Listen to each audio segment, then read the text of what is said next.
I want to say, you guys are doing a great thing. It's such an uncomfortable topic to talk about, especially for a guy, young guys in their early 20s. And, I'm glad that, I could tune in and, listen to you guys. Spencer Kobren's The Bald Truth.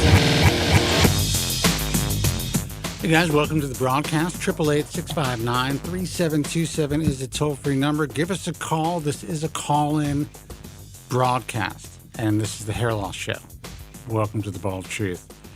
Joseph, I want to say hi, but before I start with your life, I'm at a car dealership yesterday.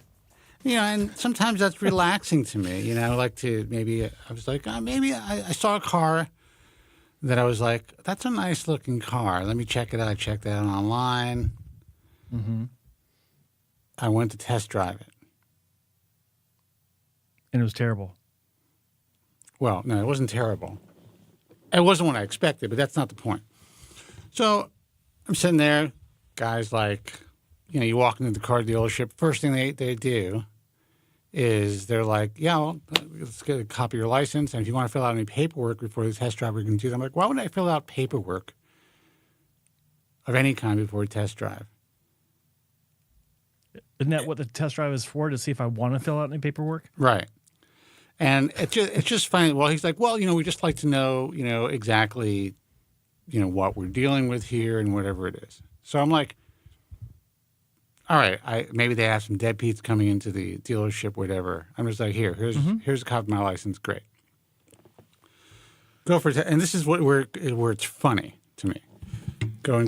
We go into the to take the test drive, and I'm like, look, man, I got to open this up on the freeway.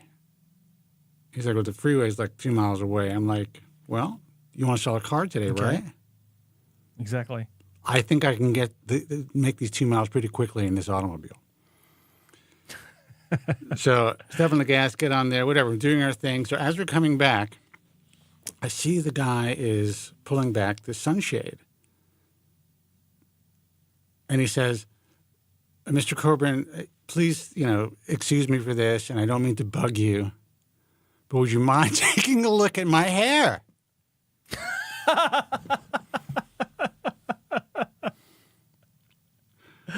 Now, first of all, this is after he tried to get me to fill out paperwork because he wasn't sure if I was a ne'er-do-well. That's what already made that connection, right? Yeah. So he already knew who the F I was. He watches this broadcast, and if you're listening, guy, this is a funny story. Not why I didn't buy the car, but next time at least wait till the guy's in the showroom and maybe starts to sign the paperwork. And long story short, young kid, 24 years old, his buddy went to, of all places, believe it or not, Turkey for a hair transplant, but a year prior. Now, he admitted that he initially thought that the work was going to be, the guy was very excited, but he says it looks very weird now that it's all grown in. I don't know what to say to him, and I hope his friend's not listening. And he goes, but what do you think about mine? What should I do? Now, this guy's barely receding. Mm-hmm.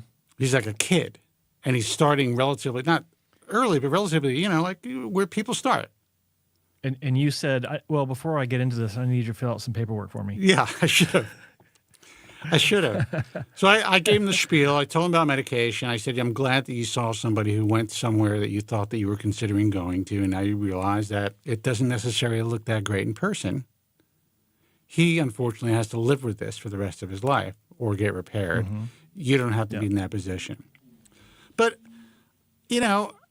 first of all, I hate car dealerships. I hate dealing with these guys, first of all. And I think after this experience, essentially I'm going to send somebody to take care of this stuff. It's not that expensive to make that happen. They'll just bring the car to you. If you hate it, they'll bring it back. But I'll test drive it without these dealers and all that shit. But I just think it's hilarious. These guys try to get me to sign paperwork. They want your social, whatever it is, to take a test drive, which is quasi-unusual now. But, I mean, maybe the atmosphere, not quasi-unusual. It's never happened to me before, not even when I was young. But maybe the atmosphere is such that they're really desperate to get you in the system. Well, I can tell you right now that one of the reasons why that was done, and this is new, but I can understand the mindset behind these guys. That comes from assuming the sale. And if they assume the sale on their end and they get you to actually write your name on things and start filling out paperwork, then subconsciously you're buying the car. Yeah. That's what that's for. Well, whatever. It's the first time it's ever happened to me. And Yeah. And a lot of times if I test drive a car now, being, you know, a man of a certain age and someone who has had different types of automobiles, they'll just let you take it out yourself, especially if it's a high-end car. Yeah. So that was also another red flag to me because this was a high-end car. It was unusual. It was in Beverly Hills. And he wanted to take the test drive with me. Well, the question I have is, what did you drive into the lot with? That doesn't matter. And it's none of anybody's business. Yeah, that answers the question. Yeah. But, you know, my point is, it was a game. He thought he had a sale right away because this guy's just test driving a car for fun and may buy a car. That's what he's thinking. That's good. He may have some sort of, you know, something going on from, I'm a person of a certain age, so maybe I have some money. I don't know. But he knew who I was. And it was just a fucking weird situation that he put himself in and me in. And I thought it was a good story for the show. Maybe not. That's good. But No, it just, I love that, actually. But it just goes to show you that I guess people are watching this thing to some degree. They're finding me on finding me on Instagram or whatever, or they've seen us. Anyone who's doing any research may stumble upon us to some degree. It's sad that most people just don't listen. They're not listening to our advice. It's nice that they're listening, but they're not listening. Oh, dude, I started a Substack, right? I wrote a Substack, and I wrote about. I saw that, yeah. The warning. Substack, right? I wrote a Jesus, Substack, and I wrote about. Can you believe this? The warning, right? I wrote a Substack, and I Hold on. wrote about. Can you believe it? Sorry, guys. I'm a retard, and I could say that now. Again, thank God. A retard. Yeah. So, FDA puts out a warning, which is hilarious to me. Because these drugs have been around, these compounded medications have been around forever. They put out a warning about topical Finasteride. Yeah, I saw that. And they discuss exactly what we've been discussing on the show for how many years now? Mm-hmm. Multiple. And they make Dozens. it like, holy shit. So, I mean, we're getting inundated, and I don't use that word lightly because it's not hyperbole, with emails through the American Hairloss Association. People are freaking the F out that they're taking something dangerous now. I'll tell you who else is freaking the F out. The makers of these topical finasteride. Well, they are because Bank of America basically just put a sell cap or a sell order on Hims. I think it's like, wow. I forgot how much a sell order is. But basically telling the stockholders to get the hell out because first they had the semaglutide issue and now they have this issue. We could change that, Hims, by the way. But, you know, I'll talk to you guys another time. With that said, the way the press picked this up, again, like this is just pure poison now, because there were 32 complaints of guys who did not do their due diligence, who believed, A, that these medications cannot go systemic because that's the way they're promoted. And some of them didn't even know it was finasteride. Or their doctors told them this is completely side effect free. They're personal physicians. All of which is a lie. So I wrote this Substack, and it got hundreds so far of reads. 4 likes. Now you would think everyone would like this reality that I put out there. A, you're not poisoning yourselves, most likely. This is why these medications were put on the market, not because they've been proven to be as effective or more effective than oral medication. It was put out of the market because of media like this, because of fear-mongering. And people, an entire generation of people were afraid to take the pill. So a couple of doctors got together initially and said, let's just make it topical. We'll say it's safe, more people will buy it, and then they were off to the races.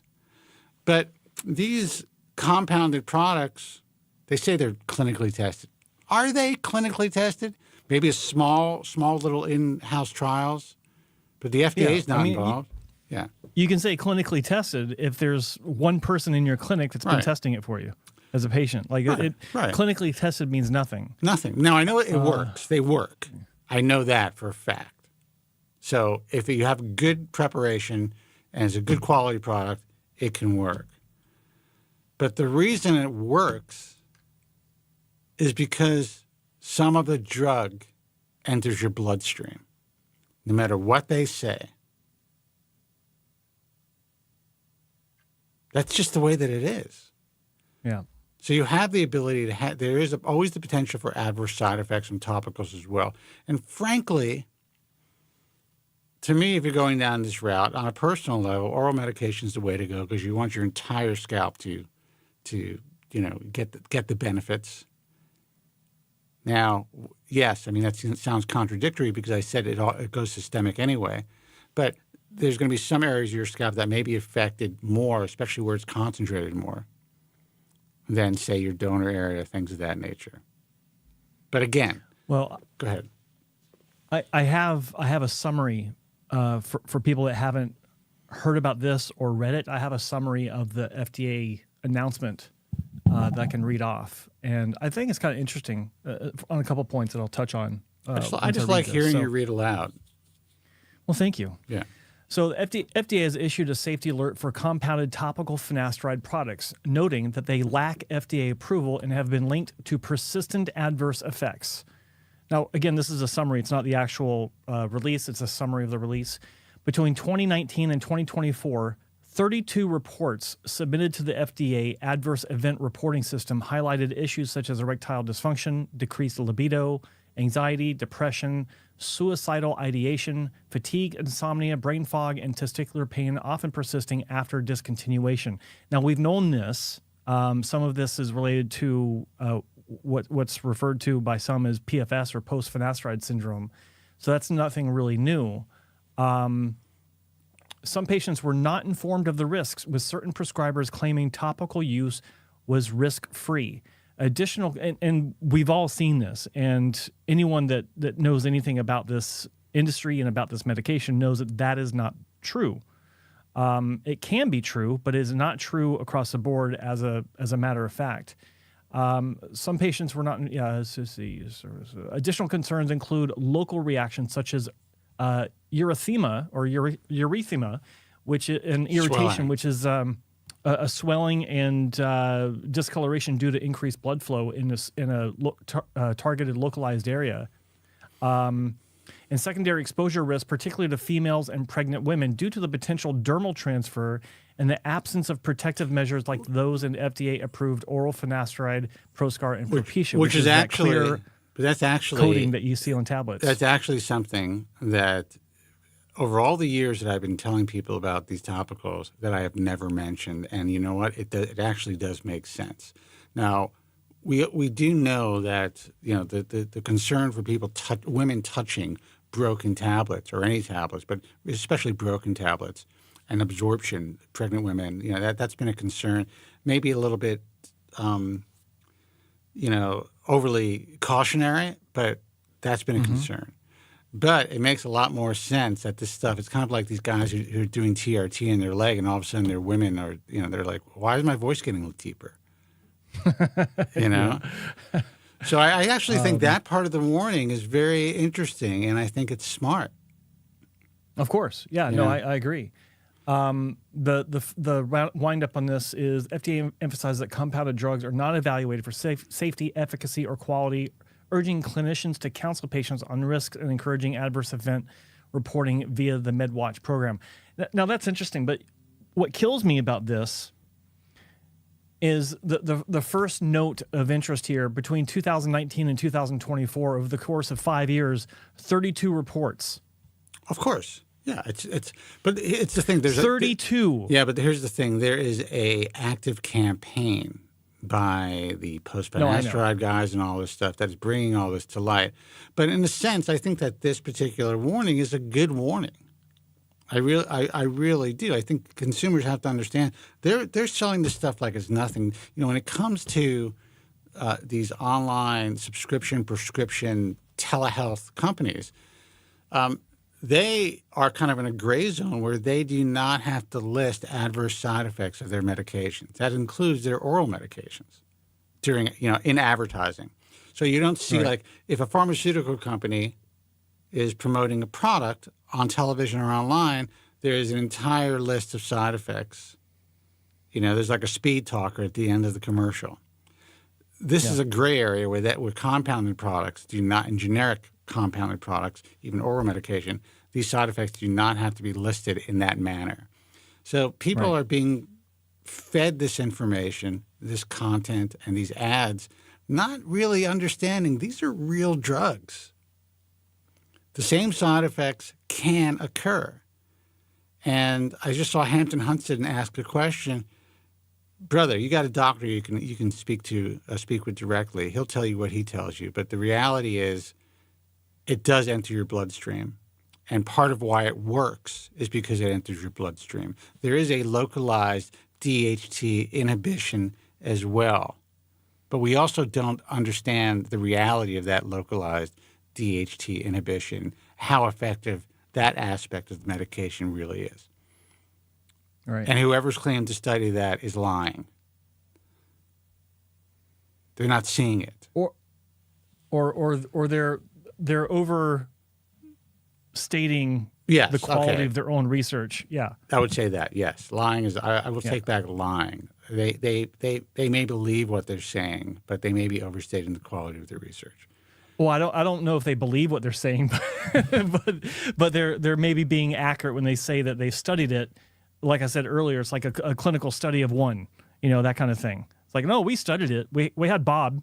He kept coming in, Well, now what I do know is that there are doctors out there selling good products, and I'm not a big fan of telehealth companies at this point. There's one that eventually, they come to the table. We'll see what happens, but there are physicians who I know that have made their own products. The thing is, they're still depending on compounding pharmacies, and they may not be 100% sure where the compounding pharmacies are sourcing it, but at least in their practices, we're seeing that these topicals are working for a nice majority of the men who are using them. So that's great. Are they being warned about side effects from their private physicians? Probably. But according to this warning, some patients weren't. That's it. That's all. So you guys just have to know what's going on.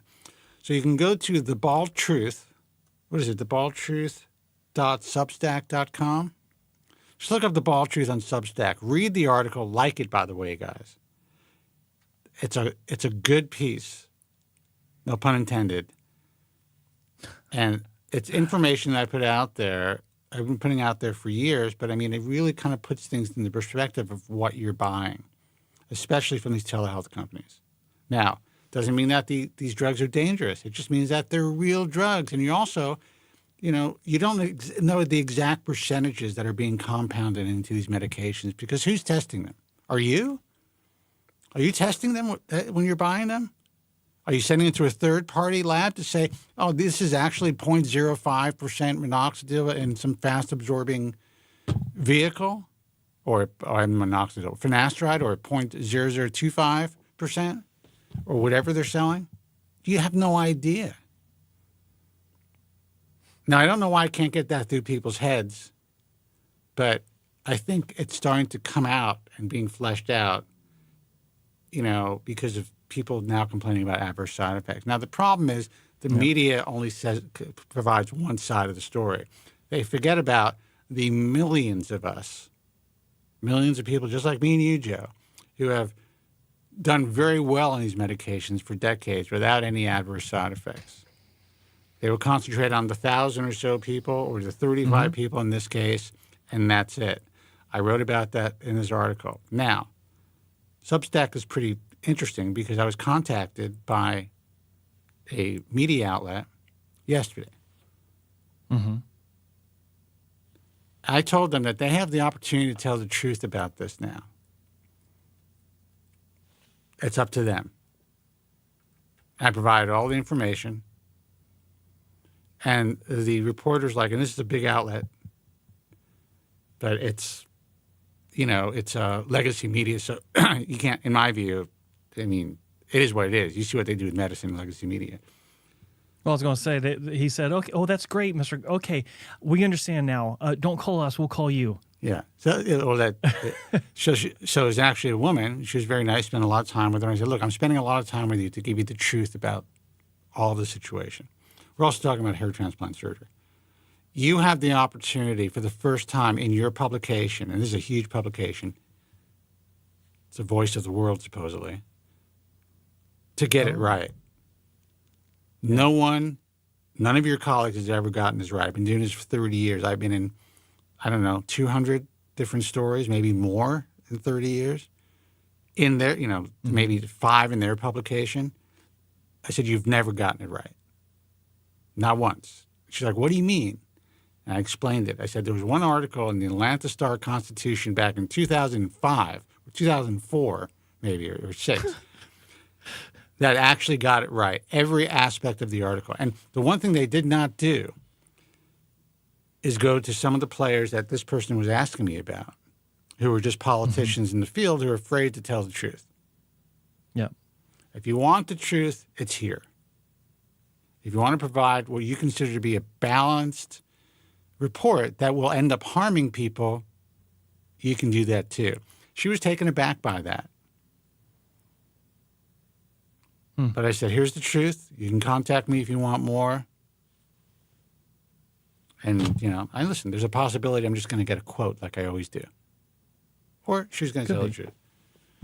Anyway, guys, the phone number is 888-659-3727. That's 888-659-3727. But all the reports that came out yesterday or the day before yesterday, whatever, about this warning were so clickbaity and scary for people. Yeah.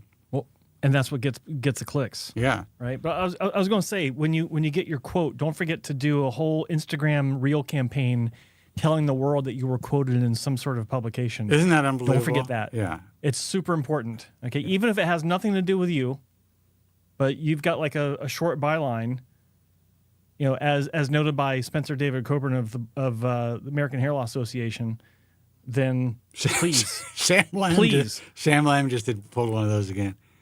Carpet bomb all social media with that victory, please.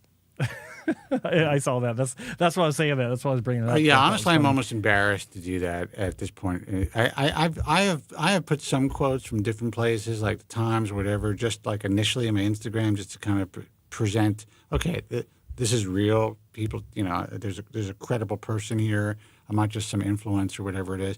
I kind of stopped doing that because it's just like. It doesn't matter. None of it matters. And there are people out there. The way that a lot of people present their media, it's ridiculous. They have this pounding music. It's just, listen, guys. just relax with it. It's great. You're in the papers. Anyone who's been in the field long enough has gotten in the papers. I remember the first time I got in the paper, I was super excited. It was for this palm tree I drew in 3rd grade. That's awesome, yeah. And I won a local newspaper contest. That was, if I had social media, man, you would not know about it. Okay? Dude, I was in kindergarten. I won a school art contest, and my painting was in the local Chase Manhattan Bank window. Nice. Framed?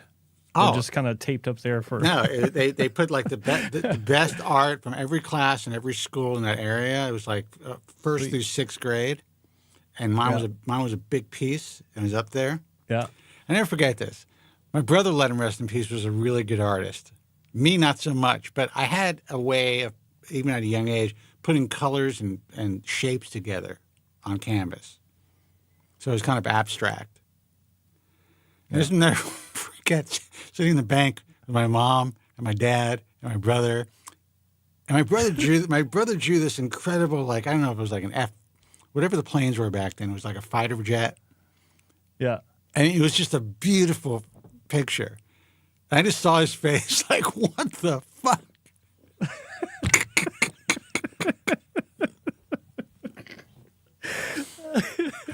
This kid vomits on a canvas and he wins? He wins. He creates a 5th grade Jackson Pollock painting. Yeah. He's like, what the hell? I felt bad for my brother. Oh, that's good. Yeah. I wouldn't have, but you know, it is what it is. You know what? I was always that empathetic guy. We have calls, by the way. I'm always that empathetic guy. But when I asked my brother if I was losing my hair, he was the first to say, yeah, I think I see some skin. And I'm off to the races. So it was proper payback. Yeah. He waited So, 20 years for that shit. That's he's like, motherfucker. Yeah, you're like, I think I'm getting, and he's like, yes, Yeah. I didn't want to say anything before, but now that you're asking, You're going bald, Spence. Deal with it. I've been seeing it since you were 6 years old, so you know I might as well put our cards. Remember on that the table day now. we were standing outside of Chase Manhattan Bank on 79th Street with Mom and Dad? You were balding then. I'm just too nice not to tell you. Yeah. So before we get to the calls, I want to just get to the subject of today's show, and that is that'd be very nice. hair loss research. Where are we today in 2025? Has anything improved? So I actually have a list of companies that have treatments that are being developed, and I'm just going to run through those, and you guys can comment about this in the chat room. You can call in and ask about it, and if we know anything, we'll tell you about it. But let me go ahead and start now. So in 2025, several companies and research institutions are advancing treatments for androgenic alopecia, focusing on innovative therapies to promote hair regrowth. Here is a summary of key players and their efforts based on available information as of today. Irion Therapeutics, they're developing a topical ET-02. It's a novel treatment targeting hair follicle stem cells to restore normal function. Phase 1 trials showed significant hair growth in just 5 weeks, surpassing minoxidil's 4-month results. ET-02 aims to prevent hair loss and stimulate regrowth, potentially creating a new therapeutic category.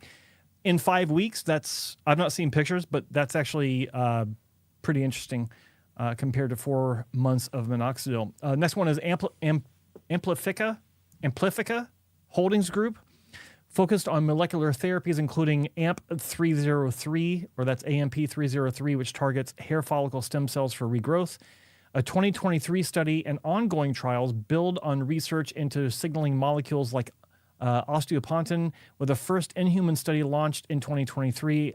Amplifica, forgive me if I'm butchering that, raised $11.8 million in 2022 to support AGA treatments. Studies are ongoing. Pelage Pharmaceuticals, a clinical stage regenerative medicine company developing novel hair loss therapies, in 2024 secured $16.75 billion in Series A funding led by GV to advance its approach, which emphasizes stem cell-based treatments for AGA. Nothing specific on that, but apparently they're still in the game. Then we have Kintor. Everyone's heard of Kintor Pharmaceuticals. And if Hair Loss 2020 is in the chat, he can also chime in on any of these because he's the master of all this stuff. Conducting phase 2 trials for GT20029, a topical proteolysis targeting chimera, which is also called Protac compound for male AGA. This first-in-class treatment developed on their Protac platform completed patient enrollment in 2023, marking a significant step in AGA therapies, and it is still also ongoing. You do know Hope that it's going to be me and Elon Musk who are going to make this happen, right? Pretty much, yeah. Yeah. Hope Medicine. Really? It's kind of a generic name. Running phase 2 trials for HM1-115, a monoclonal antibody targeting androgen receptor pathways for AGA, promising phase 1B results in 2024. I don't know what those were.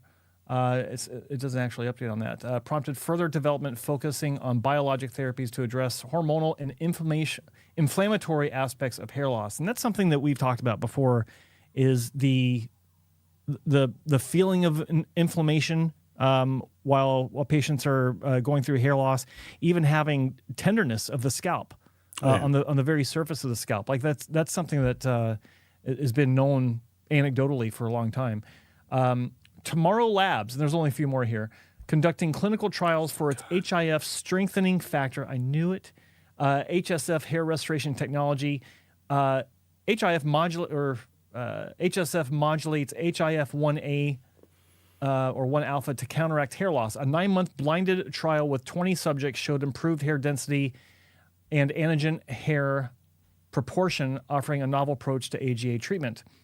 Third from the last, Concert Pharmaceuticals, also under Sun Pharmaceutical Industries, advancing CTP-543, a drug candidate in phase 3 trials. That's interesting. For AGA and alopecia areata. This reflects ongoing efforts to expand their clinical hair loss development. Alcaris Therapeutics, investigating ATI-50002. It is a phase 2 candidate for AGA, focusing on innovative treatments, solutions to hair loss with minimal side effects. And two more. There's UC Irvine, University of California, Irvine, Maxim Pilkus Lab, researching stem cell and molecular therapies with AMP-303. That's Rasmus's company with Maxim. Yeah. Showing measurable regrowth in a single treatment cycle. This work highlights potential for long-lasting AGA treatments, blah, blah, blah. Man, I hope that comes to fruition before Rasmus leaves this planet. But yeah, that'd be a great final swan song. Yeah. Yuns Medical, exploring induced pluripotent stem cells derived from hair follicle cells for AGA treatment, indicating progress in regenerative cellular therapies. Now, I saw something today actually about follicle-derived stem cells on hairlosscure2020.com. So after this broadcast, feel free to go over to hairlosscure2020.com and check out that story. He's the man for all the up-to-date stuff. I didn't get all this from him. I actually did my own deep dive on this. But just to touch base, those are the companies, and that's the surface level information on these treatments. There's a lot going on. I was surprised to see a phase 3 trial going on, but there's a lot going on right now for this market of hair loss treatments, and maybe one of them will break through. We'll see. There seems to be some decent progress, but as it stands, overall, as I've said for as long as I can remember, until it's on the cover of Time magazine, it doesn't mean anything. Yeah. Well, you know what's interesting is that's my line. What's interesting is being on the cover of Time magazine doesn't mean anything anymore either.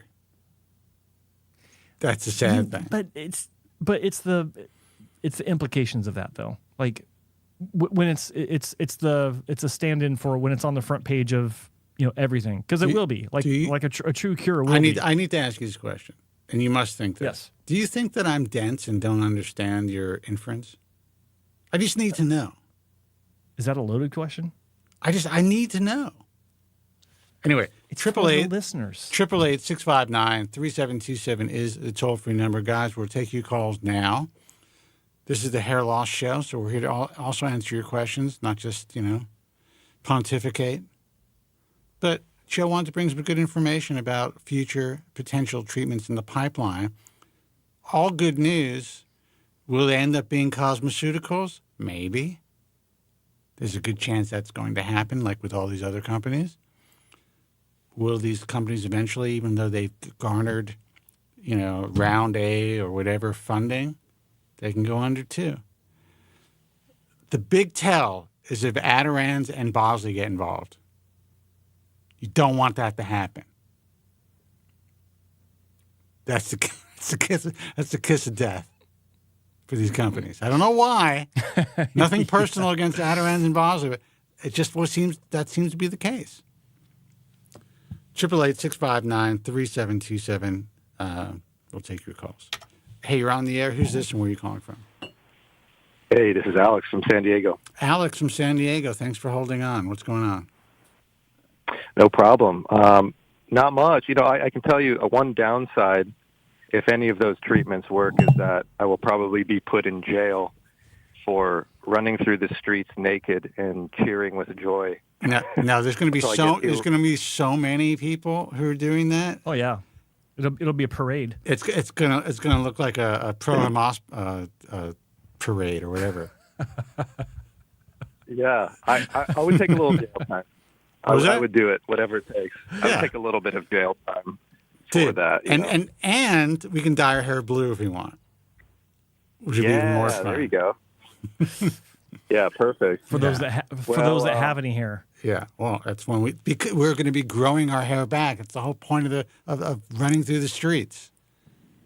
Well, is running through the streets before or after treatment? After treatment. Oh, okay. Well, then, yeah. Okay. Yeah. There you go. Yeah, we're all going to get man buns pulled back. There's an old Simpsons, and I think the product was called Bleen. I don't know if you remember this, but Homer and a bunch of other, Homer got his hands on this stuff, drank it, grew his hair back, and he started running through the streets. And then there were like other guys running through the streets with his luxurious hair as well. You should check it out. Find it online. It's pretty funny. I will. Yeah, I'll find that. Yeah. Oh, that's great. Yeah, well, like many guys, I'm sort of in the situation. I'm in a conundrum where I feel like I'm in the Bermuda Triangle, you could say, the three-choice dilemma, which is, one, keep my comb over, so to speak, covering the front of my hairline. I'm like at Norwood 4, deep recession, Jude Law Island, that kind of thing. Yeah. And I'm combing it over now. And, it's a burden, of course. And so there's that. Tell me about it, bro. Yeah, man. I mean, that's one option. That is an option. I'm trying to remind myself. But the other two options being head shave or surgery. And so I find myself in the center of this triangle with these three options and just completely immobilized. Years have passed and I haven't gotten any closer to finding a good way to deal with this because none of the options really seem that appealing to me, although I am considering surgery. So I guess that's what I'm leaning towards most. Well, it's interesting that you say that because the fact that you have these options in your head puts you in a better position than most guys. How old are you now? 35 and a half. 35 and a half. I am, I'm 59 3/4. So most people, their only option is to get their hair back. Their only option is to get a hair transplant in their minds or, go on some gray market medication or, whatever. The fact that you're even entertaining that you have these three options is great. Now, shaving your head would probably be, if it works out and you feel comfortable eventually, the least stressful long-term option, and you just get rid of it completely. That's like, right. You know what? It's not even like you're giving up. It's like you are taking control. That's an option that I am not equipped, or I have not been equipped so far to deal with. And that's why we do this show. But to me, that's the best option available. Let's talk about the way you comb your hair. When you're outside and when you're in your life and you're dealing with life, I mean, you look at yourself in the mirror most of the time. Do you feel like, all right, I look pretty good. It's not terrible. Yeah, I would say so. I mean, I can finesse it, like you say. I can look good in photos and that kind of thing. But, I mean, yeah, it's a lack of freedom. Wind, anytime you're dealing with wind as your fucking sworn enemy, that's not fun. And so that's where I am. No. Well, that's where I am too. That's where I've been. In brief, I had a producer when I was doing the show out of Westford One, and we went to get some pizza. L.A., crazy gust of wind. All of a sudden, I'm looking at buildings, asking him about the architecture of certain structures, and he doesn't know what's going on. Then he catches on to it, and he's like, "It's the wind." So yeah, that's how I've lived my life, and it sucks, But there's also an aspect when you get past a certain point in age and you've done it for so long, you're kind of like, well, I'm so lucky I can still do this. You know what I mean? So there's that aspect of it as well. But if you can look good when you're at the bar, if you can look good when you're in photos, if you can look good when you're just in normal social settings and feel comfortable, like, if you're still attracting whoever you want to attract, that's a real positive. Once you go the surgical route, that's it. Once you're cut, you're cut. But if you stabilized your hair loss, you are 35 and a half already. And you may be a good candidate, depending on your particular situation, and it may get you through another decade and feeling more comfortable and not being so concerned about the wind and water and, going to weddings on boats and shit like that. Yeah. I know. I mean, that's, yeah, I feel you. I mean, you make a lot of good points about that kind of thing. And it'd be so nice to not have to worry about it or feel like I do. And that's kind of what has really pushed me. And another thing, which is not a good reason, is that I consider how long it's going to take to grow in. And then I'm factoring that into like how I'm building my year. And then I get stressed out about, well, if I want to do it, like I have to do it right now. And like, if I want it to look good for this thing. And it's just like, it causes me this immobilizing anxiety where I'm like, gosh, I don't know if I can go through with the surgery. It just seems like playing a game of blackjack, so to speak, and you're saying hit me and hoping that it doesn't go over. It's just this gamble. That's kind of how it seems, although I know that a good outcome could be just truly life-changing, Well, there is an element of playing craps with any form of cosmetic surgery. But you can mitigate your chances of, rolling craps by, having the information you need to make informed decisions, finding the right physician, going to the right team, ensuring to yourself, not just what a doctor tells you, that you are a good candidate, but understanding whether you are or you aren't. That can mitigate a lot of the potential issues that you're concerned about. What it won't mitigate is the reality of time, the fact that this is going to take months out of your life. If you're unhappy with the surgery or if it's not completely what you want, even if it's good, you may have to take another year out of your life and work around that. These are all possibilities once you're cut. I'm going to let Joe talk because he has good opinions as well sometimes.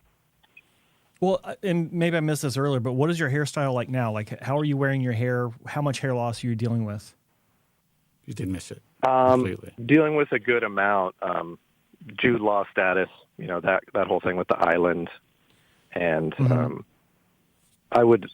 perfect world, love to fill that in and have more of a semblance of a respectable framing of my face.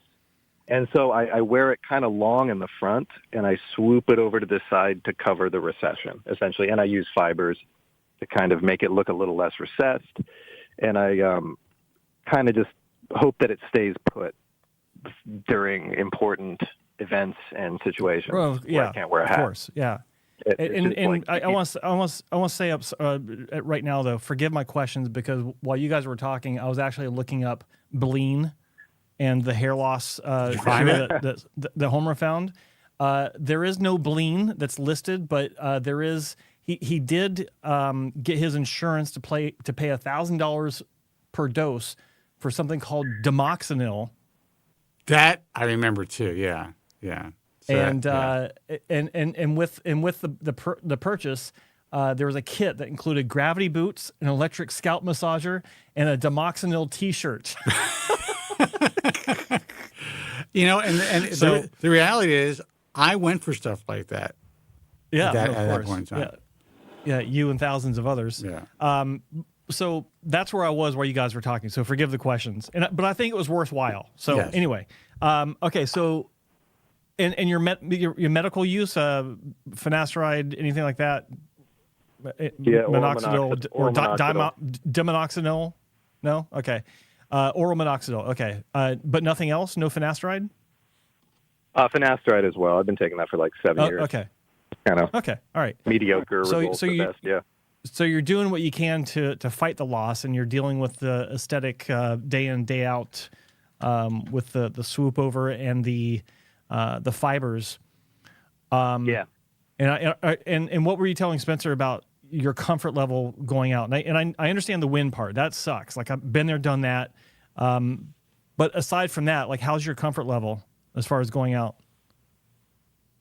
You know, as long as I've done my little routine and put enough paste in there or whatever, and there's no wind, you know, indoors, generally okay. And it's okay. It's like probably a 6 or 7 on a good 7 out of 10 on a good day, like a really good day where I'm like, okay.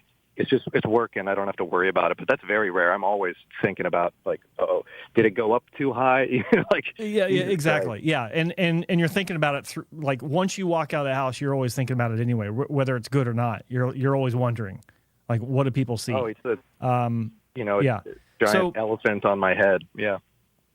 So, what kind of thought process have you put into shaving your head? You know, I've done it 3 times. I've full send, you know, fully embraced it, because I wanted to give it a shot and say, hey, you know, maybe this is spiritually the best option I've been looking for this whole time. And, you know, I definitely encourage anybody who hasn't tried it, that's head shave curious, to really give it a go, but not go into it being like, oh, everyone's going to hate it, blah, blah, blah, blah.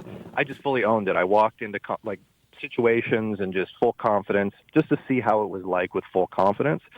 And that being said, the feedback wasn't so terrible. Some people openly said that they didn't like it, which was discouraging. But at the end of the day, it was just like, as soon as I would see myself in a mirror or something, I would just want to vomit. I was like, I do not want to look like this. I will do pretty much everything I can to not look like this. And I just like so much how I look aesthetically with a good hairline, and I just don't have it. And it's just killing me. Yeah. Okay, and then the logical progression from there, which would be the opposite direction, would be a system, wearing hair. Have you considered that? I have, yeah, and I have big respect for the people that that take that route. You know, that's can be really a good option that people should consider. But I don't think it's for me right now. So basically, anything short of having your own actual hair just doesn't work enough to style and to give you a frame for your face with a new hairline and all that. So with that said, what kind of result would make you happy? I mean, do you have to have like this high density thing, or is it just natural that matters? And, you know, even if it's thin, as long as it's natural, that's good enough, as long as it's framing your face. And I asked that for a specific reason, but go ahead and tell me. Yeah, you know, I would prefer, it doesn't have to be super brick dense, but I'm not looking for something that's kind of thin and I would have to still push forward. I don't want to still have to be like, oh, well, I still have to push it forward, and if it goes back, I'm unhappy. You know, I would like to not necessarily slick it. Yeah, okay, go ahead. So the question, the answers that you've given me so far kind of lead me to only one real opinion is surgery is in your future somewhere. And I heard you talking about your anxieties about the timing and everything, but the thing that you'll need to wrestle with, that you'll need to come to grips with, is that there is a high likelihood that you will have to have a second surgery, only because, you know, if you're looking for these one and done hairline jobs, which can do happen on a regular basis, they're not guaranteed, or shouldn't be guaranteed by any clinic. And so you could get what you want, albeit with 2 surgeries instead of just 1. You could still get it with 1. But I think that if you have surgery in the future, and we can talk about the timing and anxiety later, but if you have a hairline job, you need to go in with the same confidence that you did when you had that head shave approach, and own it, have confidence with it. And if that density doesn't turn out to be what you want, don't be terribly upset because you can say, well, Joe told me this might happen. It may look completely natural, which is the main thing, and it will give you more freedom of use with your hair fibers or with Dermatch. God, I'm getting a lot of feedback.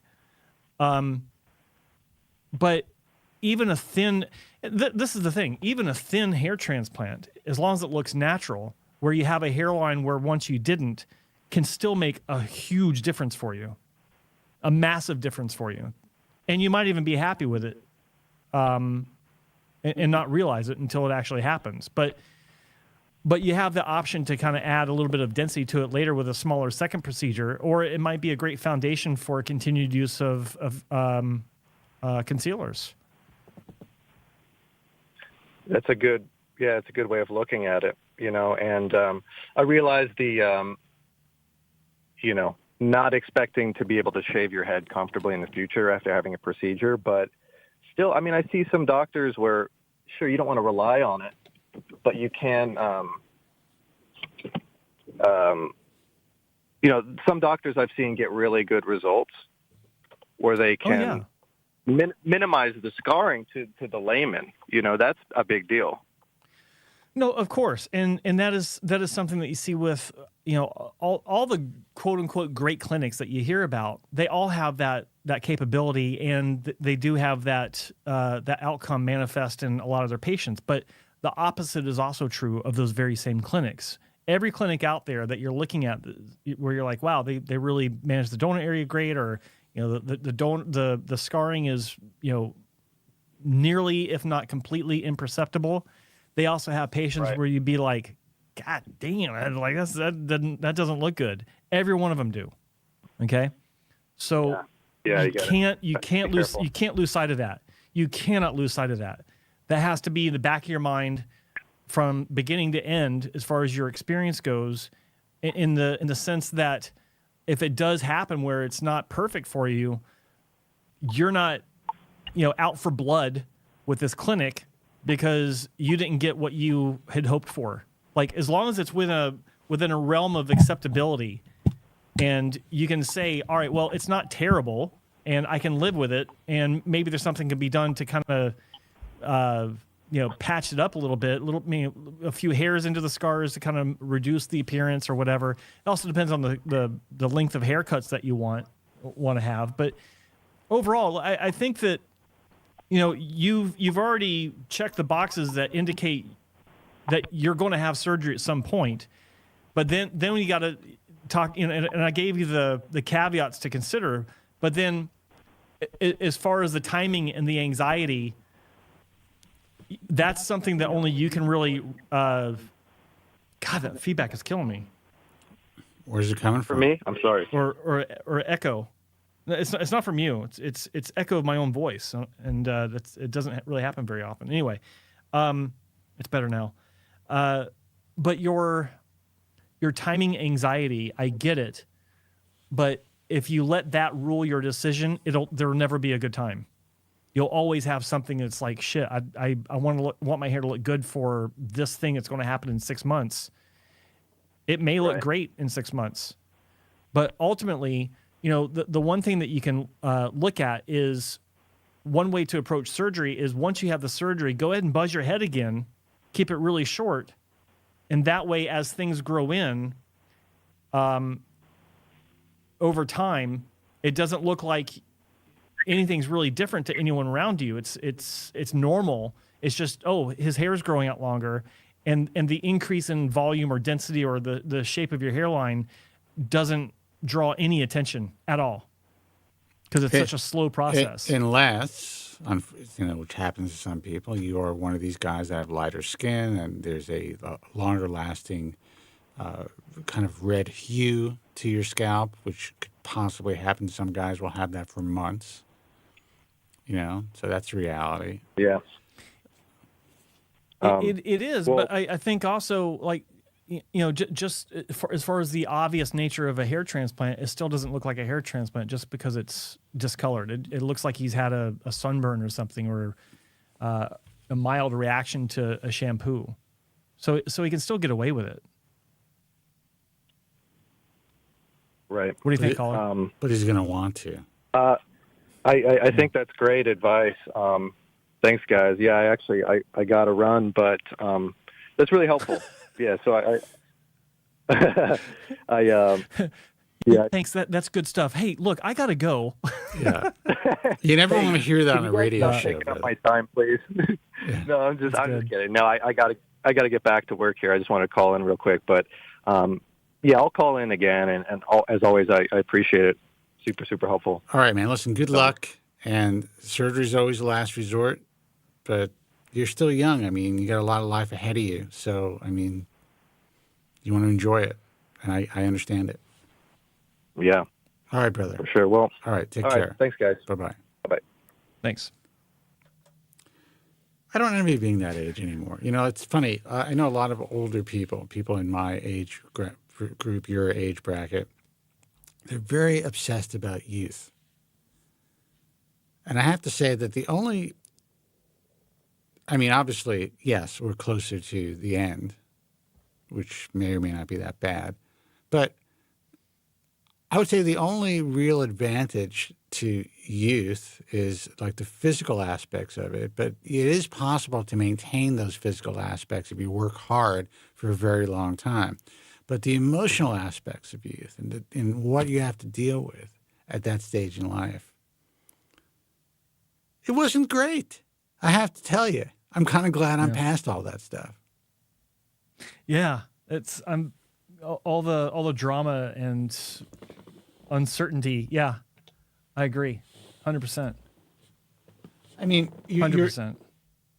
you're never. I mean, depending on who's around you, you're never really past the drama, especially if there's a woman involved. But Right. you know, that's just the What? way life is. What? But What? well, whatever. It's reality. I mean, but then you have the drama of not having women involved, which could be worse. I'm not going to be able to dig my way out of that one. So,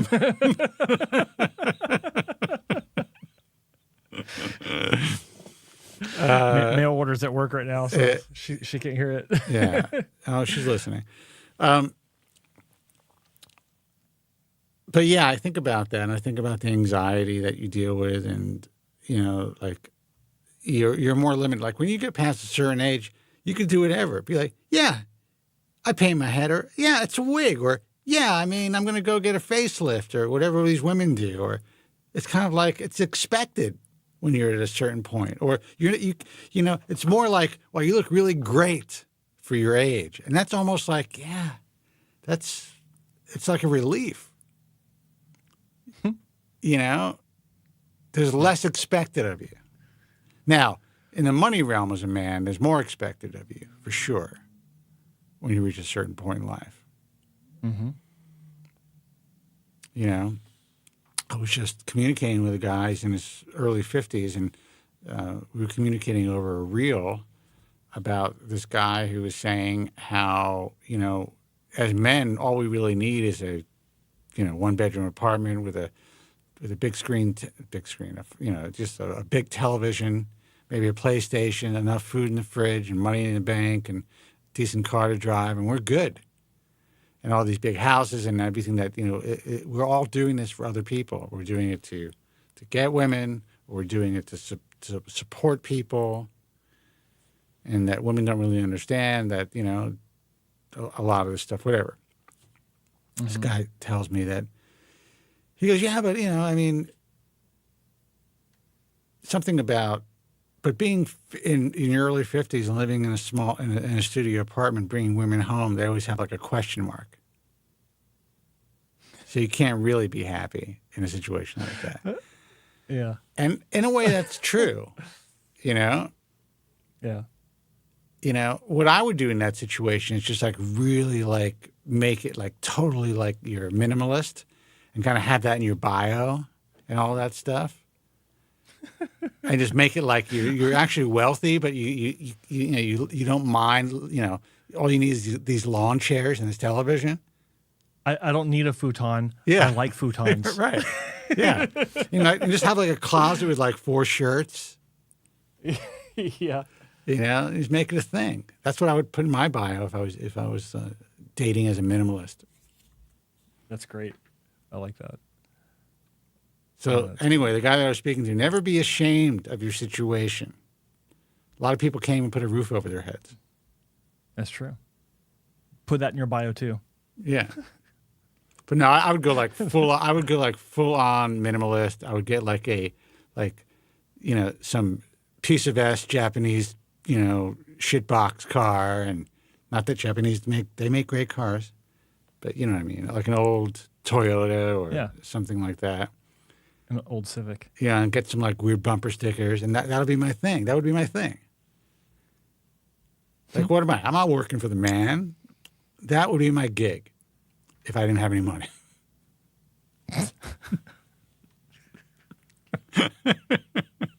At this age. I'm just envisioning your, some sort of profile you'd put up. Oh my God. Anyway, can't share the visual, but it was funny. Yeah, I'm sure. Anyway. Guys, phone number is 888-659-3727. Listen, the way that I look at it is if there's a will, there's a way. When I speak to people on the show over the years and they talk about, say, dating, for instance, and they're concerned about their hair, and they're like, yeah, I can't even, I ask like a 5, to have a drink at a bar and she'll turn me down. Don't ask the 5s. Ask the 10s. Yeah. Because you still have a 50-50 chance. Or maybe the chance is even lower, but at least you're not getting rejected by a 5. And the 10s aren't used to guys coming up like that because everyone's afraid to approach them. Everyone is intimidated by them. Yeah. 100%. I would just bump into one and like pick their pocket. They wouldn't even know and be like, is this yours? Get their address and stalk them? What? No, I would just be like, oh, I think you dropped this. Start the conversation. And as you turn around and pick it up, they just happen to see your G-string. Yeah. And my paint job. And your paint job, exactly. That's good stuff. Everyone watching this, please don't forget to hit the like button if you haven't subscribed. Do subscribe. We're on the growth curve again, and add yourself to the excitement. Good stuff. I want to let everyone know, if you saw my Instagram reel from the other night, I am starting up the main event. It is returning, and there will be a broadcast on this Monday at noon Pacific time, which would be 3 p.m. Eastern and 8 p.m. Greenwich Mean Time or London time. And I'll be having my first guest back. I think it was the last guest I had on before we went silent. It is Dr. Manny Mittal out of London. Manny. He's got a new clinic. I don't hear from Manny. He's got a new clinic that he's built, and he's super excited to talk about it. I was there just 2 months ago when it was still under construction. He showed it to me. It's a badass clinic. It really is. I think Manny's really an underrated physician as far as like his presence. I love that guy. He's a good guy. He's really sharp. Also, he really is. He's funny to talk to. And he's one of those doctors where when you meet him in person, he's actually more genuine than he seems online, and he seems pretty genuine online.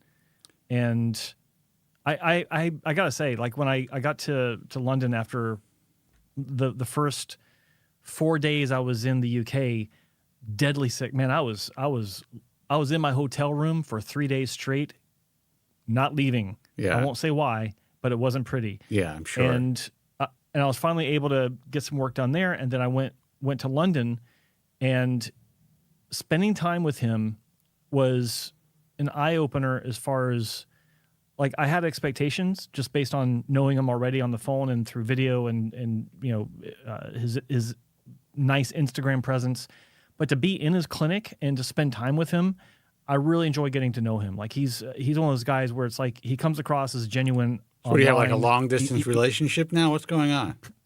Pretty much, we had a nice bromance going on, and no, it was nice. It was nice getting to know him. And his new clinic is, I think, it's spectacular. And anyway, but we'll be talking about it on the show. Well, so I will say this. Be sure to tune in. I will say this, and this is nothing against anybody who I speak to who happens to live in that part of the world.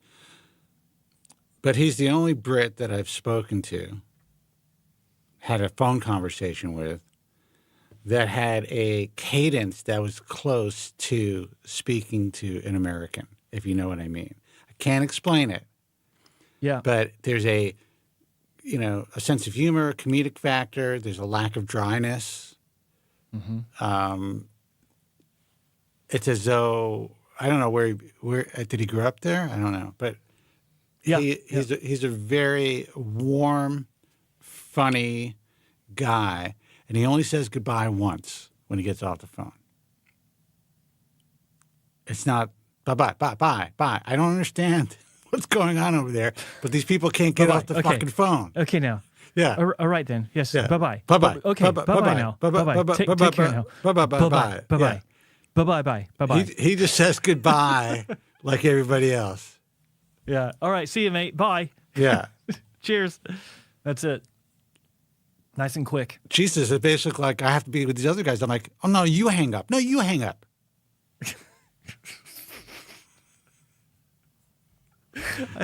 There's one of them just popped in my head, and I know exactly who that applies to. Anyway, I've been trying to figure. At first, I thought it was like unique to one person that I had spoken on the phone with many years ago initially. But then, as I started to have communications and relationships with more people who live in England, I'm like, this is a thing. This is how, for some reason, they get off the phone. They can't do it. I don't know why. I would like to look that up. Can you find out? Ask one of these AI models why that's the case. Say it again. What's the case? Why do Brits? Why can't they get off the phone? Why do they have to say goodbye, bye 20 times? There's got to be something out there that explains why. I'm afraid of the answer. Anyway, guys, the phone number is 888-659-3727. We do have lines open. If you don't call in, we leave. So give us a call, and we'd love to hear from you. Talk about anything you need to talk about. If you need to vent, if you have questions that need to be answered, that's why we're here. Let's see what Grok says. I use Grok. I love Grok. The perception that Brits take a long time to say goodbye on the phone often stems from cultural tendencies towards politeness and indirectness.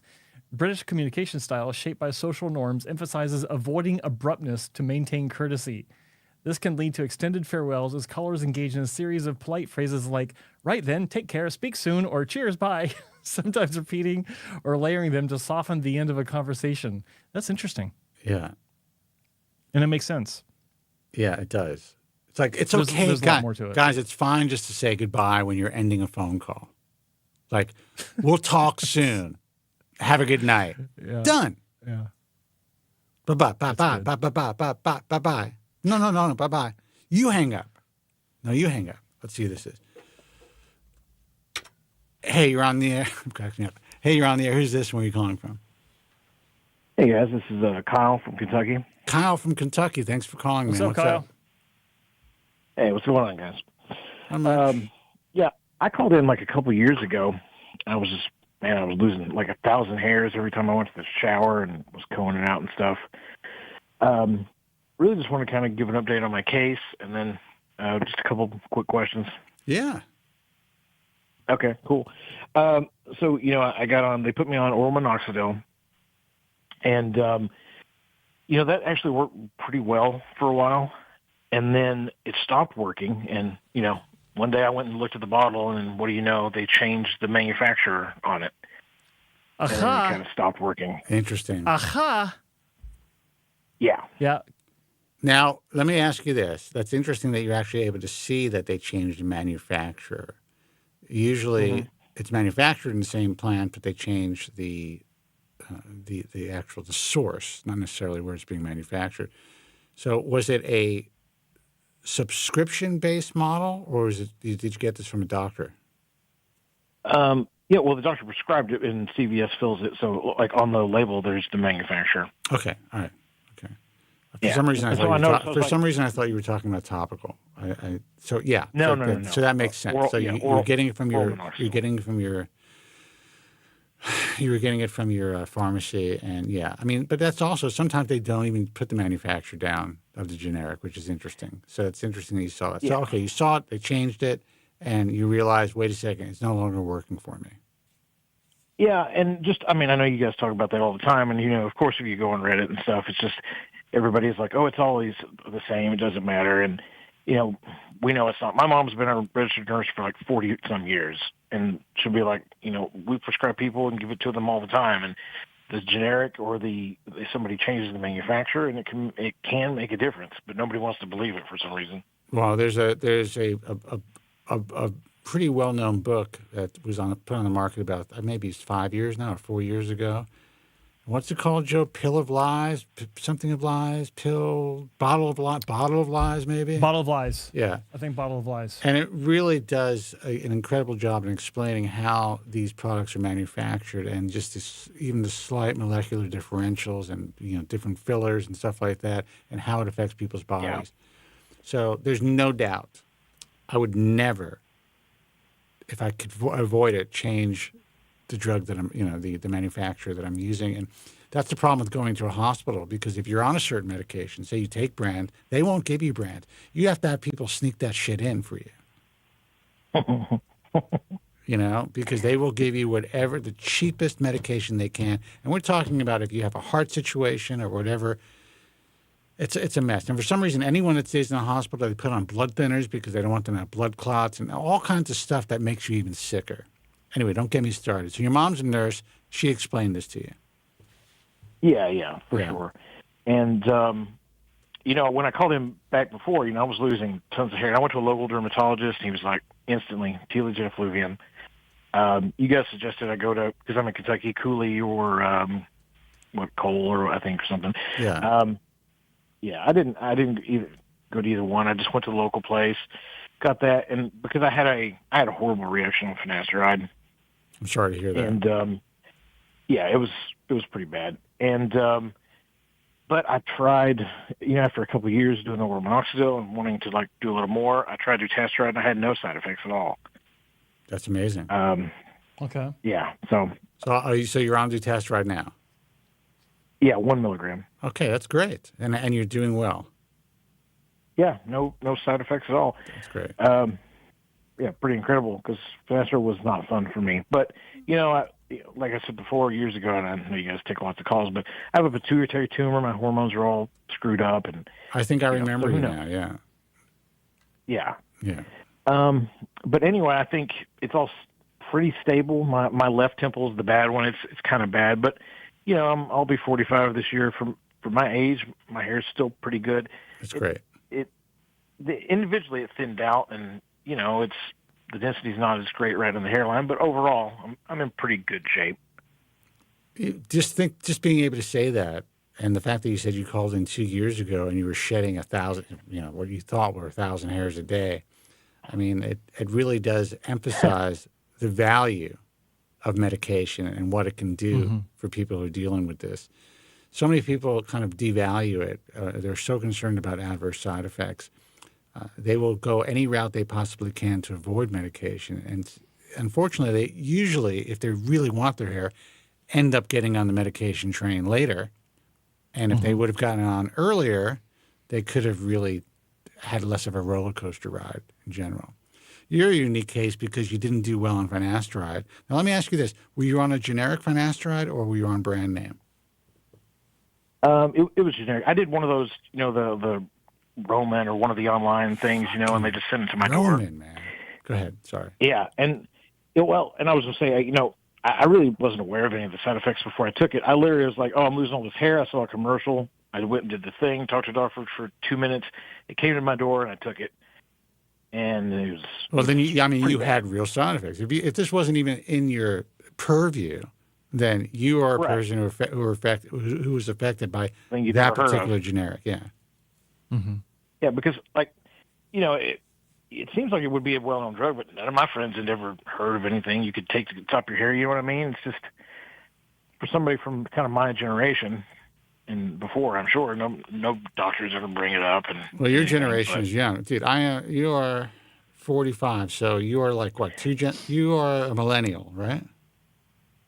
No, I think a little bit after. I think millennial was like 81 or something, maybe. I don't know. I was born in 80, so. Okay, so you're like your tail end of Gen X. I'm on the cusp. I'm between baby boomer. They say I'm Gen X, but I'm more of a boomer. So Yeah. by the time you were born or started to go bald, the world knew about finasteride. You just didn't see the right physicians. Yeah. Or you didn't seek out the advice or go online, which in the end may have been better for you anyway, because you weren't fear-mongered into not trying these medications. And so in your case, you got off the medication and your side effects subsided. Yeah, it took a while. I mean, it was rough going, pretty extreme on the tail end of it. I'm sorry to hear then I that. decided, but then I was like, you know what, my hair is important. And then just reading about a lot of people who say, I tried dutasteride and I had no side effects. Yeah. Or whatever. So I started small and just kind of worked my way up, and 1 milligram. Yeah, here's the sad part of it. It's possible that if you titrated finasteride, that you may not have experienced what you experienced either, and these companies don't provide that information to you. Yeah, possible. And again, the generic, I have no idea what brand it was or anything. Yeah. So, so now, fast forward, you're in a good position, you're saying. Yeah, I mean, looking back at my photos and stuff, it was thinned out pretty bad. One temple went all the way back to like a Norwood 3 just with all the thinning, my left one. Yeah. And that's grown back? Yeah, that pretty much all kind of filled in. That's like awesome. I said, that temple's pretty bad. The right pretty good. That's incredible. So would you say that your overall hair density, as far as visible thinning, and as far as the way that your face is framed, would you say you're pretty happy? Yeah, I can live with it, I think. Well, that's all we have to do with everything in life, basically, for most people. So that's a good thing.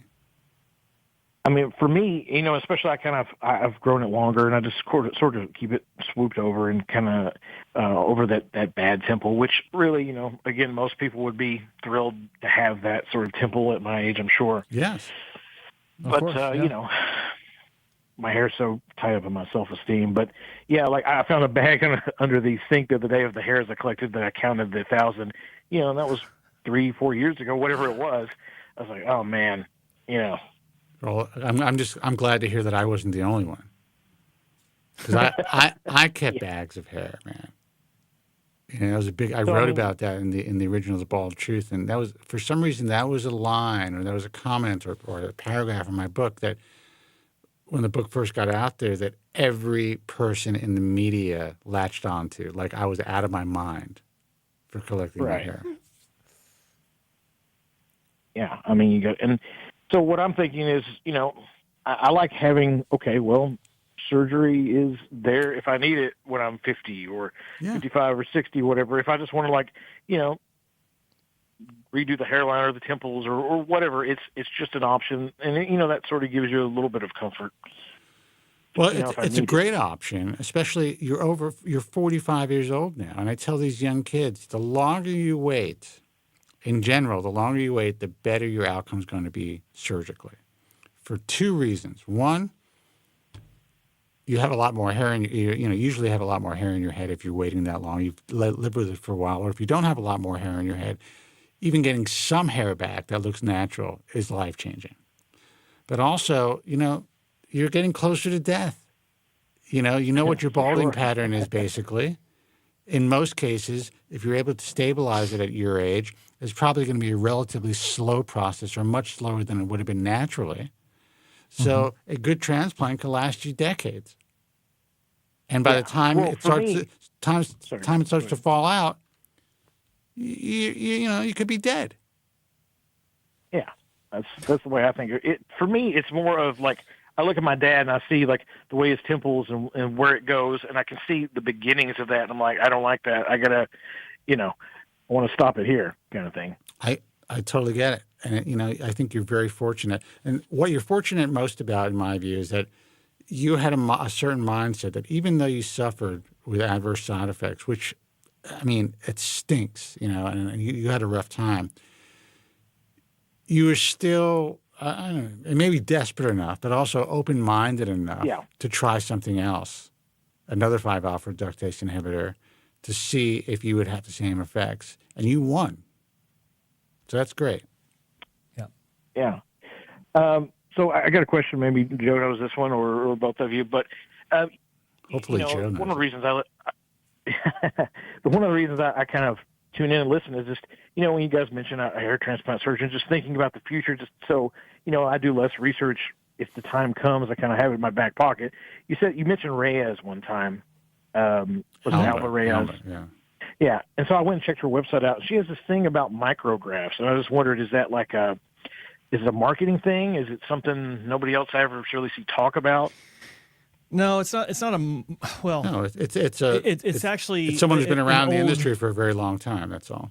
Yeah, it's an old way of referring. Like micrographs used to refer to mini micrographs, generically speaking. Like it wasn't an official term, but in the 90s and into the early and mid 2000s, when there were still a lot of clinics that use micrographs or mini micrographs, that's just how they referred to it, micrographs, to make it sound like it's they're super small and it's super fine surgery.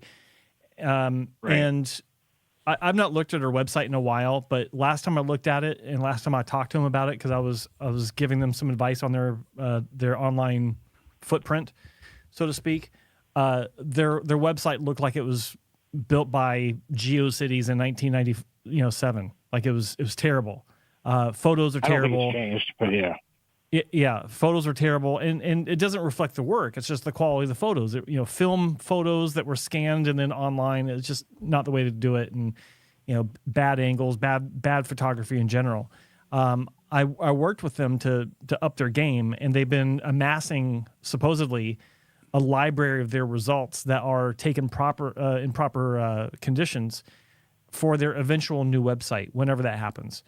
But it doesn't. It's not something to be concerned about, because I know for a fact that they use microscopes. They do perform follicular unit transplantation, be it FUT or FUE, and shouldn't be a problem. And there's also possibly not just the fact that she's been around for a long time doing this. I mean, essentially the term micrographs were replaced by follicular units, and because follicular units were Bobby Limmer put it out there. He was the one guy that looked under a microscope and said, "Hey, wait a second. These hairs seem to be growing in natural groupings. Why are we cutting them up?" I don't know why that was such an enlightened moment. It would seem like anyone would look under a microscope, but he was the first. So the micrographs, mini and micros, were associated with less state-of-the-art surgery. So everyone switched over to the term follicular units. But micrographs are essentially follicular units now. Yeah, because it's on the main part of our website. It's like, micrographs placed in the hairline because they're smaller and more natural, and that's how they sort of describe it. Yeah, and there's also a bit of a language issue, I'm sure, as well, where, their terminology, being that their main language is Spanish, they're talking about the smallest possible grafts that they can use, and they're calling them micrographs as well. So, I think looking at the website's the same thing as looking at a car dealership ad where it says, now with 4-wheel disc brakes. Yeah. Right. It's the same thing. Yeah. So I can't remember if it was Google or Real Self or something, but I was reading some, looking at her reviews, and so there were like one or two people who were complaining about where they put them almost completely to sleep. Is that something you've heard of, or? It depends on the medication that they offer. It also depends on people's reactions to the medication. I've known people. Yeah. Look, I could take 2 Klonopins, and I could ride a unicycle, but somebody else would be on their ass. Yeah. And they might have a somewhat of a waking sedation situation going on. A twilight where sedation. you're kind of in between consciousness and not. But like Spencer said, it could just be those particular people reacted a bit more aggressively than they should have. Yeah. To the medication to at least make them loopy. Like they probably gave them something to relax them. Yeah, and if someone's not used to benzos, I would say that most of these doctors do provide benzos. I would say Ativan is probably a better one when you mix with lidocaine. I don't know why these doctors are most doctors are still giving Valiums, and I really shouldn't know this much about this stuff, but I do. But the Valium, if someone's not used to a Valium, just a 5 milligram Valium can make them like not only totally comfortable, but they'll pass out.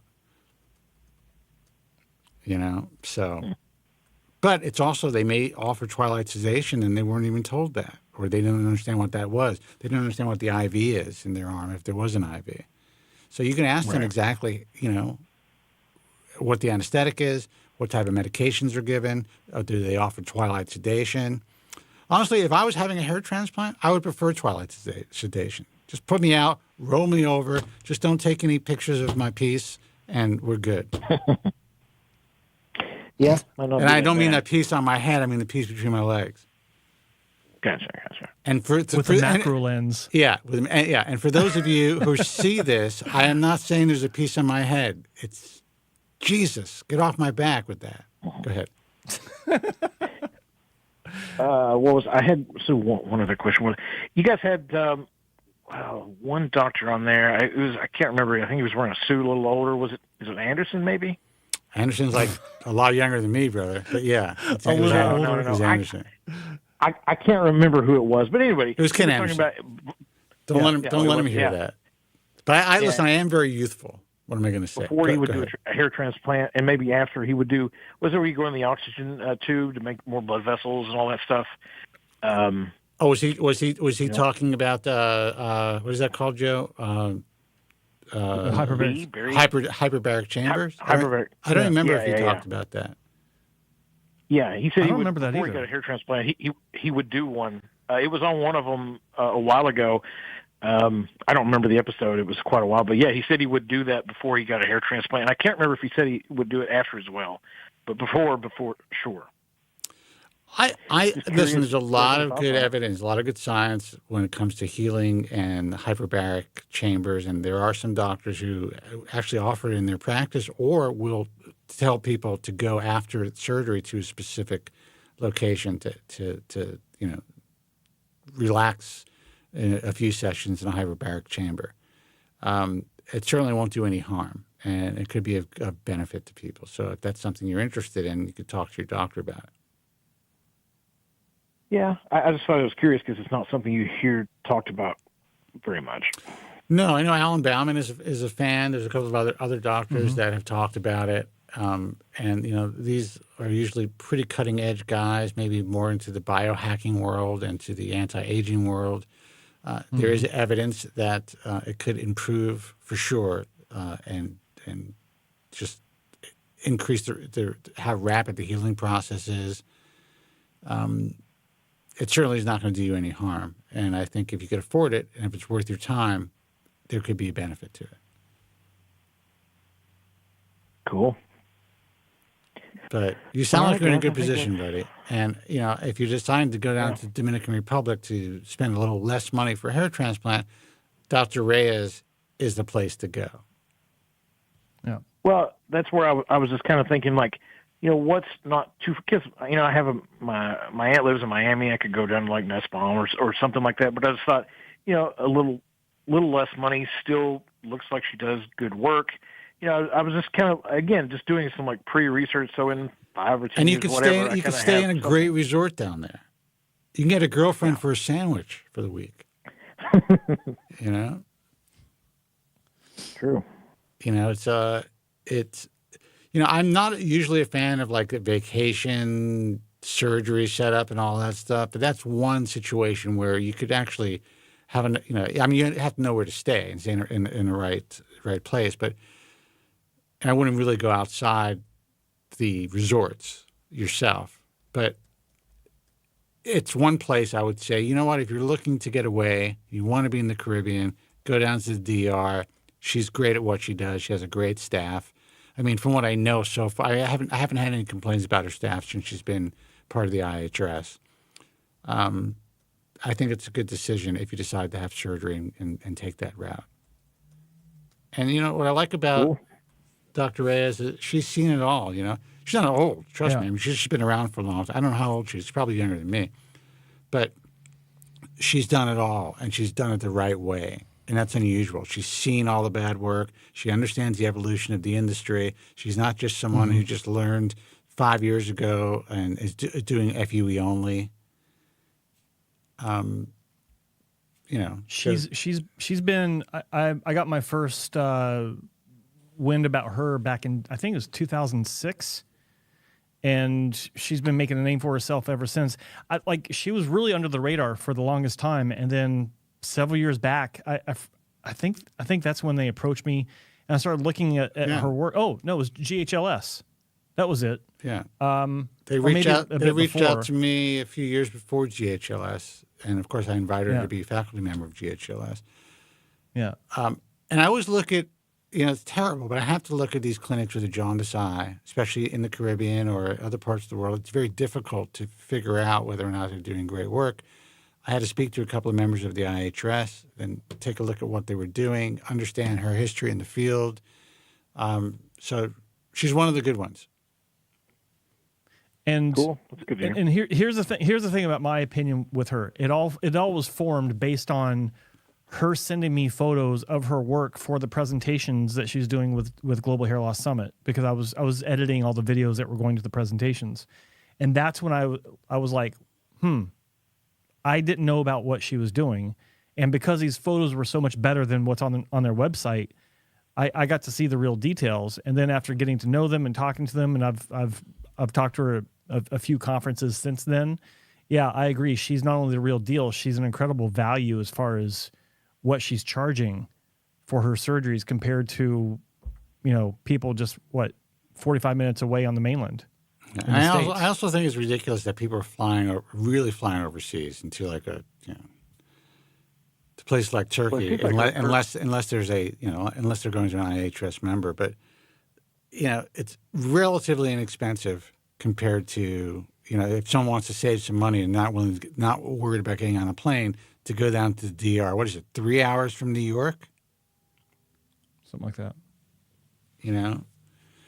And I don't know what her prices are now, but I know they're significantly less expensive than some people say down in Miami. And, if people need to save money and they're not worried about a slight inconvenience, then that's a good place to go. Yeah. So, her Instagram looks way better compared to, if you go compare that to the website, it's definitely old and needs updated for sure. Yeah, listen, it's a pain in the ass to update your website. I didn't have the American Hair Loss Association updated since the Civil War for a while, and finally we made that happen. But we're also not selling anything. Yeah. So there's a big difference. But listen, brother, I'm glad you've done well. We have time for another phone call, so we're going to take one. Congratulations on your success with medication.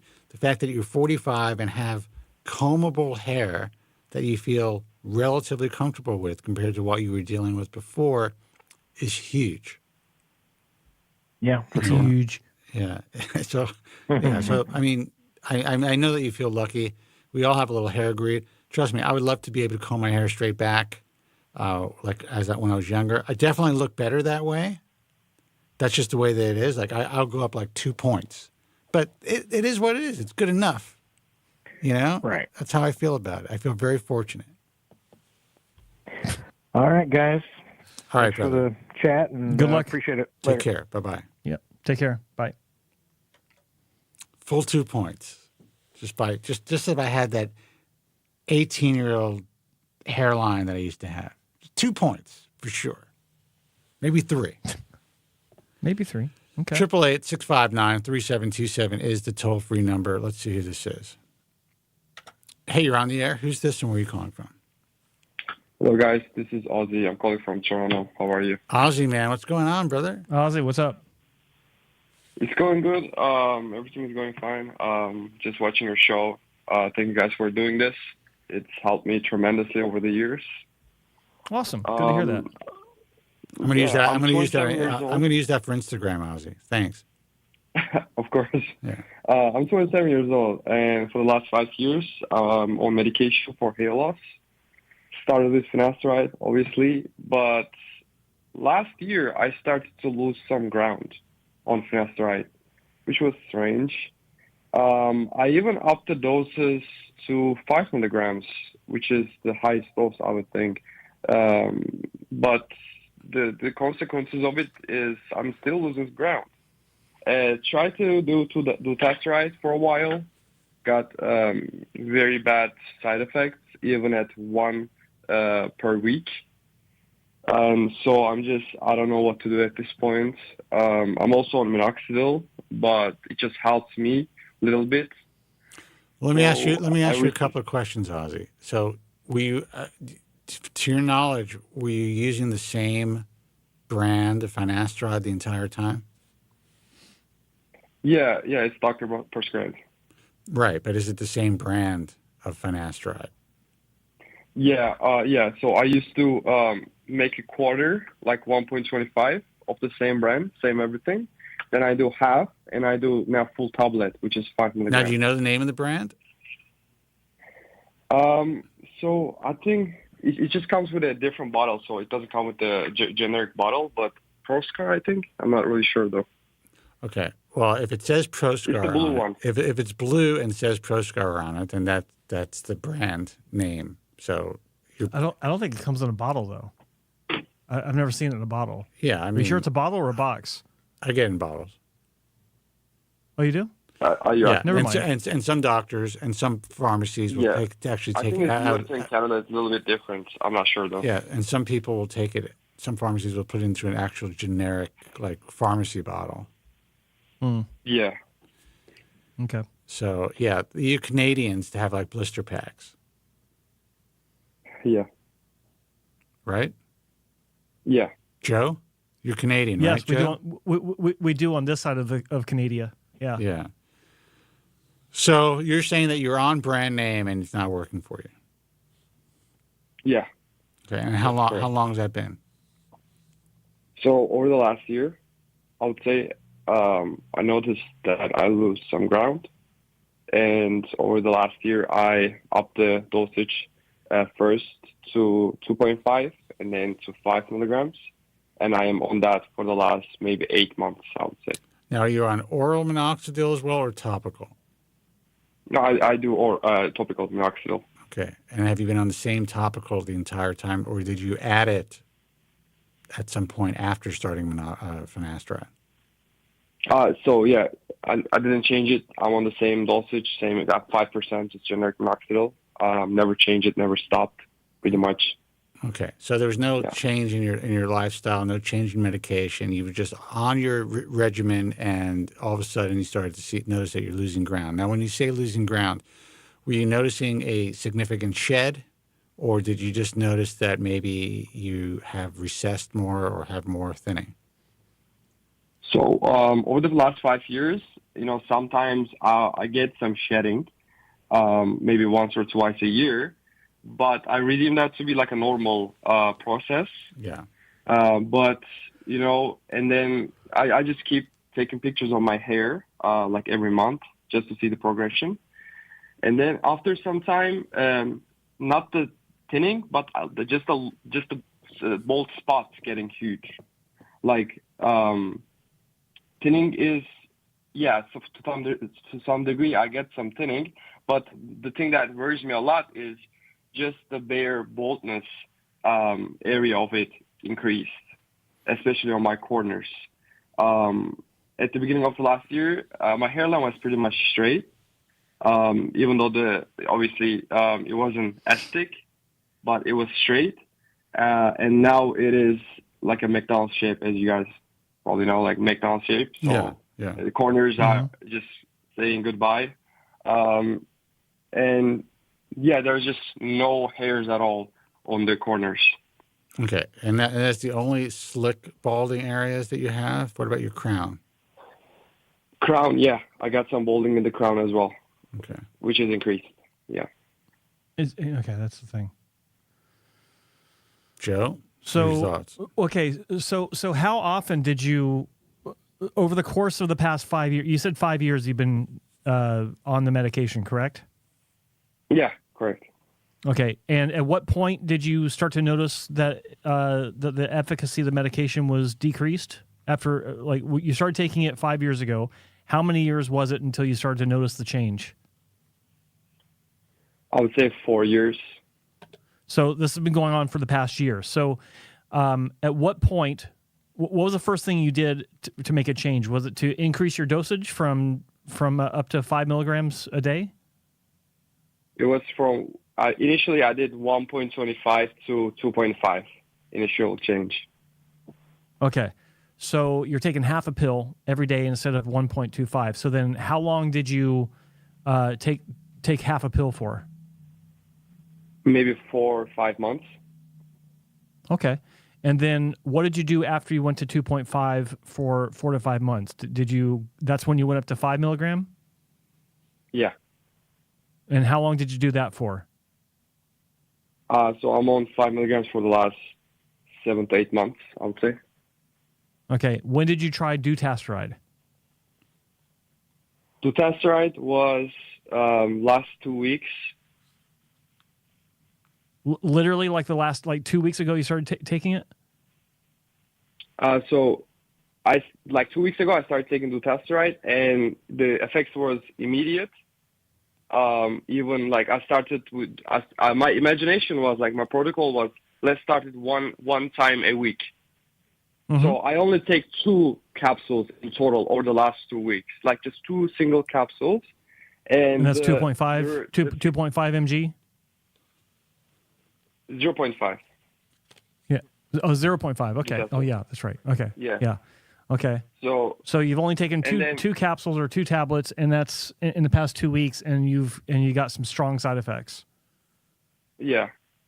Correct. Okay.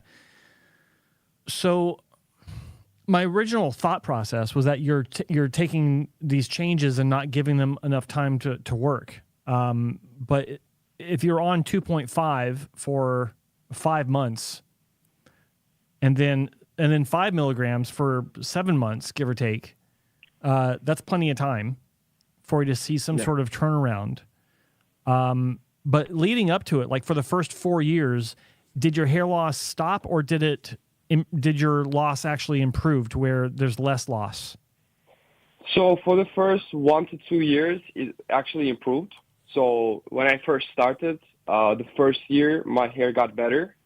It could be minoxidil, it could be the combination of both. And then after that, for the following 1 to 2 years, it was stable. So I wasn't losing any ground, I wasn't gaining anything. It was just stable, which made it 4 years. Sorry. And then last year, which is the fifth year was downhill from there. Okay, so you mentioned minoxidil. Are you still taking minoxidil now?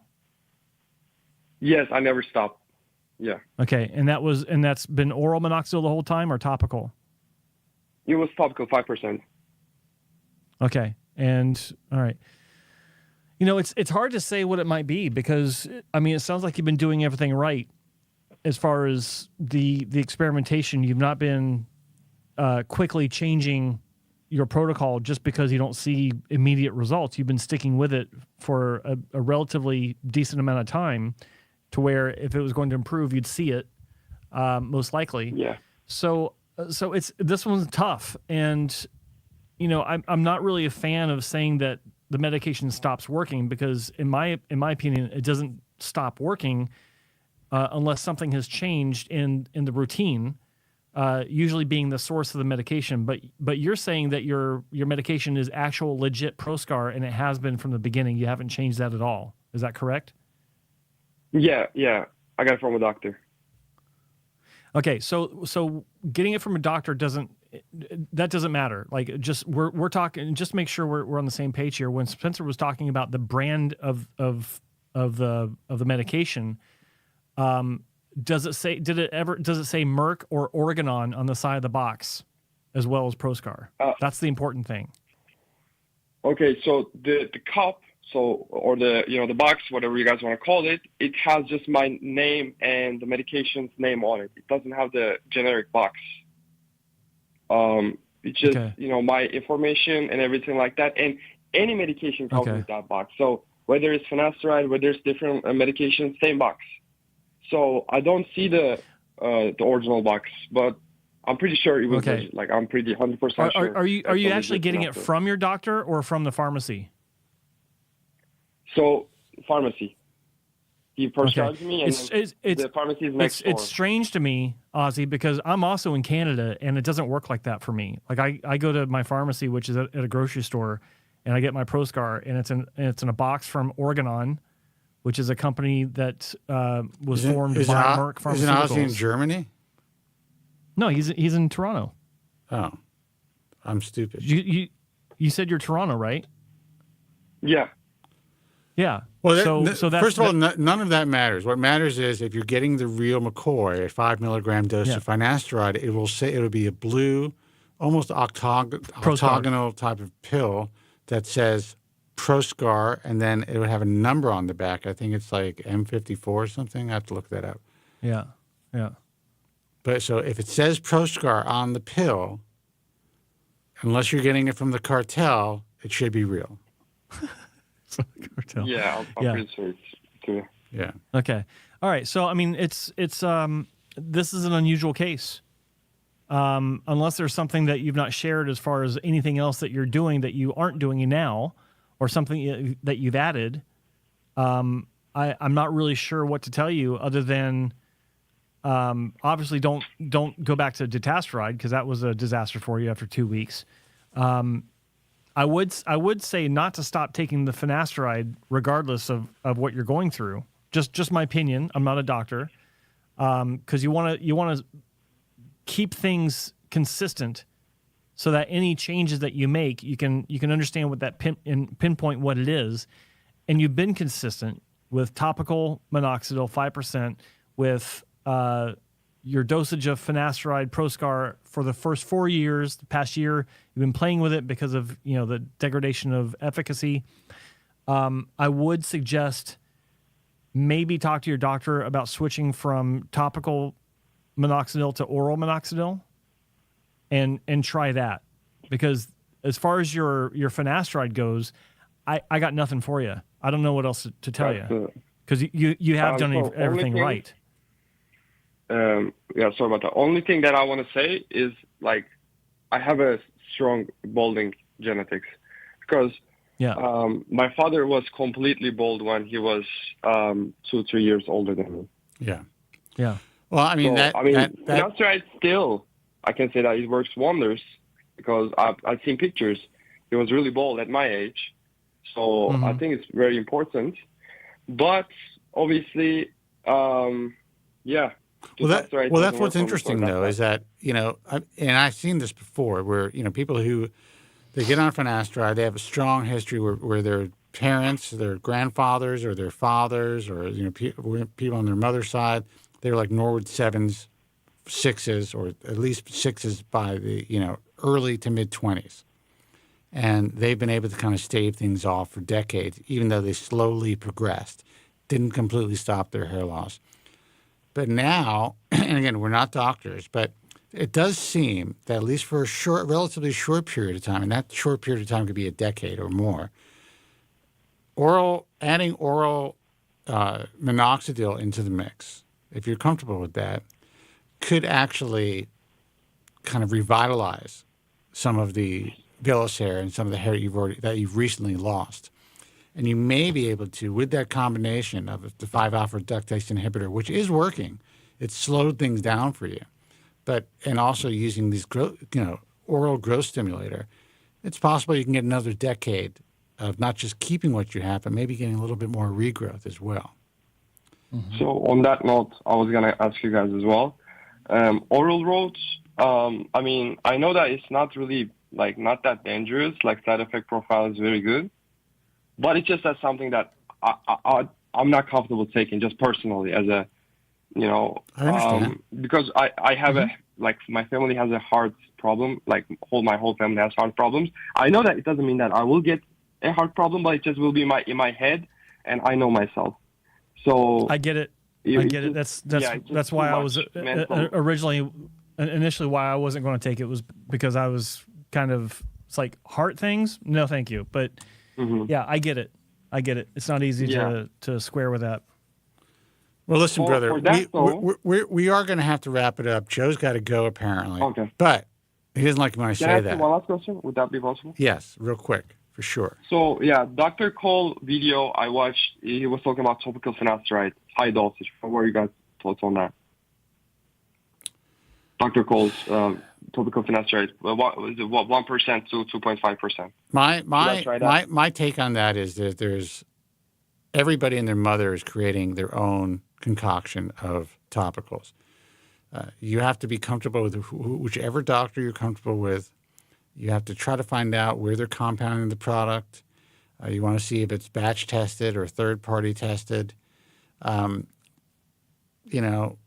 There's a lot of different brands out there. I don't know if Dr. Cole's brand is as effective or more effective than somebody else's brand at this point. Gotcha. I'll say that Okay, thanks so much.